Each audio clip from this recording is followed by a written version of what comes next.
With every expansion and even every patch, Blizzard adds numerous new Easter eggs and secrets into the game, and with the 11.1 update they decided to put in some bangers this time, which is why I went on a journey to find 15 funny, eyebrow raising and even sad Easter eggs to show you guys today. But obviously with every secret there's still a little bit of a spoiler warning if you want to experience those things by yourself first. So if you want to go around the zone and come back to check if you missed anything, feel free to do so. So without further ado, let's begin with the first one. Did you ever wonder what really happened with the artifact weapons once you gave them up to save the world at the end of Legion? I mean, we know what happened with Xalatath for example, but especially you Paladin mains. I know you guys miss having a legendary Ashpring on your back at all times, but don't worry, I found it for you. They are exactly here at the entrance of the Demolition Dome up north. If you walk past the line of people waiting to be let into the arena and make your way into this little building on the right, you will see a trash can with various weapons inside. You can find what looks like one of the iconic purple hammers of Draenei, a staff from the Necrolords, a sword,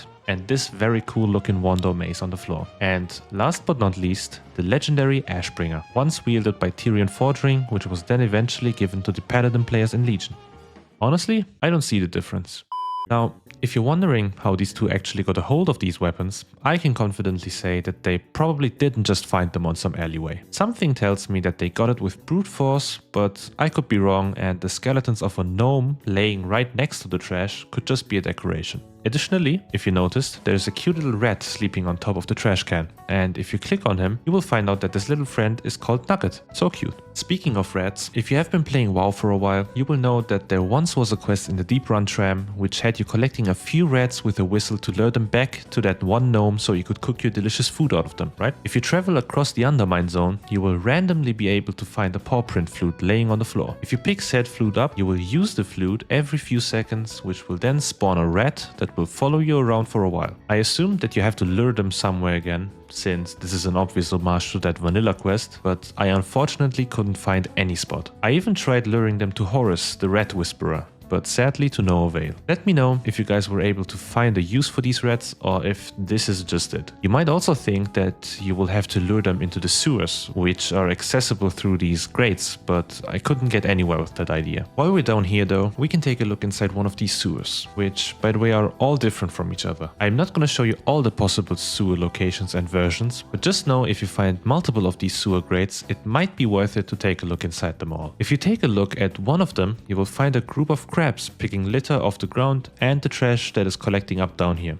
And in some other sewers you will find this exact mysterious cauldron. If you click on it to consume the liquid that is inside, you will transform into the opposite gender of whatever race you're currently playing. You will also get a buff that lasts for 30 minutes called Gender Fluid, with the flavor text saying you're different. Inside one of the buildings, more specifically a restaurant up at the northern part of the map, you will find an overworked peon at the second floor enjoying his burger and some kind of beverage. You can even interact with him, and once you do so, he will tell you that work is the poop, too hard and make him tired. Life sad, but then burger worth it.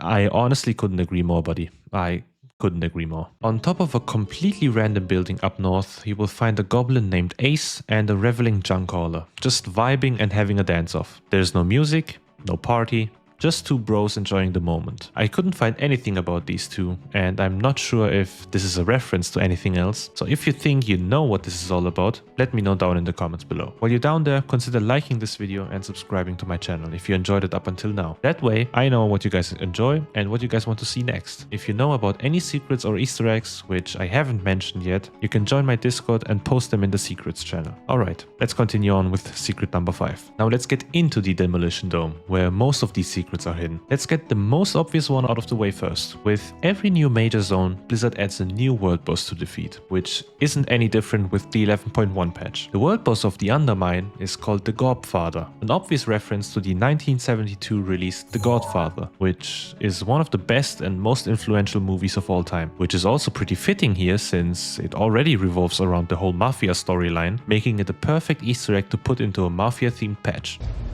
Look how they massacred my boy. Oh, by the way, while walking around him in the arena, you will find these bombs laying around, which at first I thought were just a design choice, but no, they actually explode and knock you back a good bit once you step on them, and will kill you if you try hard enough to go past them. I mean, there are warning signs, but honestly, who reads those anyways? Now this one is one of my favorite Easter eggs in this whole zone, honestly. In a little alleyway on top of the demolition dome, you will find a group of 3 goblins with cool looking armor and very specific and peculiar names. On the left, you can see Beak Pumpington. On the right, Lazy Blaster Pass. And in the middle, you will find the one and only Cheetah Threadripper. Do you see it? All these names are a funny reference to you, the average WoW DPS, only thinking about pumping big DPS, ripping thread off the tank, or just blasting for passes. And to top it all off, if you talk to Miss Threadripper over here, she will tell you that if your tank isn't complaining, you ain't working hard enough, which as a tank main hit me right in the spot. If you take a closer look at the interior and sometimes even exterior design of some buildings, across the whole zone you will see this picture of Gallywix pointing towards you. Is this image ringing a bell? Well,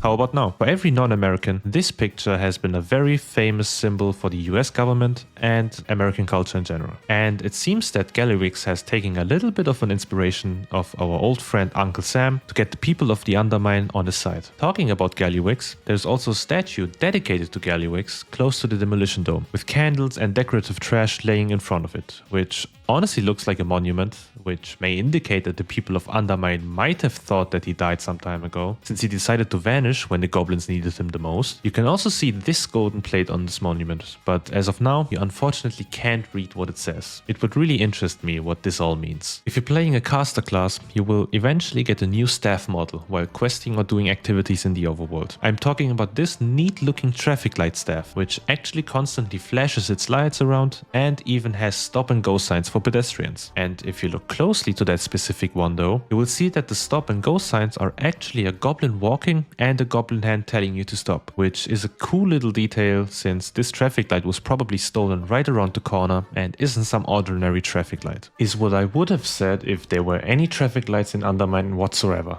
I don't know if they just forgot to add them, but at the time of this recording, I couldn't find any traffic lights that resembled the model of the staff, so I don't know where they got that from. Right at the entrance of the Undermine zone, you will find 2 tunnels, which are supposedly leading somewhere. How do I know? Well, on the left side, you will find a massive drill, which seems to be in construction currently, with a lot of goblins working and engineers surrounding it. On the right side though, it looks like something went wrong since there is no drill and all you can see is a sign saying that this tunnel is out of order because the vibes were off. And since we know goblins all too well, there was probably another, more explosive explanation on why this tunnel is closed. Jokes aside though, it looks like these tunnels might transport the players somewhere eventually, possibly to all the other goblin cities like Booty Bay, Gadgetzan, or even Ratchet. Speaking of Booty Bay, if you play or have played Season of Discovery in the last few months, you should be familiar with the SWORD exclusive vendors in Booty Bay, allowing you to buy tier gear from this very goblin called Pix Zizix. If you take a closer look at her title, you will realize that she originally comes from Undermine, along with her brother Rick Zizix, who is right next to her. Now, why am I telling you this? Well, that's because she actually made her way back to the Undermine and can be found at the Port Authority right here at this lake. She still has the Undermine trader title, but as of now, doesn't sell you anything. Unfortunately, I couldn't find her brother Rick's though, so he probably stood back in Booty Bay. Nonetheless, it's cool to see that Blizzard is trying to build a connection between retail and Season of Discovery, which honestly makes you think that they are somehow intertwined with each other. Now once again, spoiler alert. This Easter egg is going to show you one item for the new raid, so if you don't want to see that, please skip ahead to the next secret. Alright, for anyone who wants to know what I'm talking about, the last boss,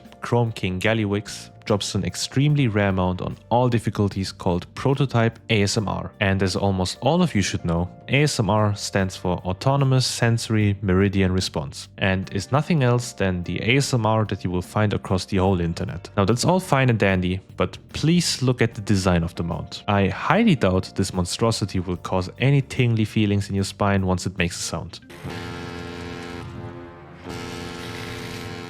And last but not least, on the very top right part of the map, you will find the only green zone in the entire zone. This area is filled with grass and flowers and fake trees. Anyways, goblins apparently took that to their advantage and created a golfing course to spend their free time here. But since goblins won't spend their time with things that won't potentially explode, they obviously added a twist to the game, which is replacing the golf ball with a literal bomb. So if you get to this place, you will instantly notice that everything around you will explode. The funniest part of this whole area though is that all of the goblins that are playing here are called Boomer. Every single one of them, regardless whether or not they are female or male, which makes sense since usually only older people tend to play golf. right? All of my clubs are blacked out, black shavs. Let's check it. And these are all I could find up until now. If you found any other secrets in this zone, which I haven't mentioned yet, let me know either down in the comment section or in my Discord. If you want to see more secrets that you might have not heard of yet, click on this video right here, where I will show you how greedy the Spirit Healer actually is. If you enjoyed this video and you don't want to miss out on any future uploads of mine, consider subscribing to my channel. It really helps out a lot, and that way I know what you guys enjoy. I hope you guys have a wonderful start in the new patch, and I will see you in the next one.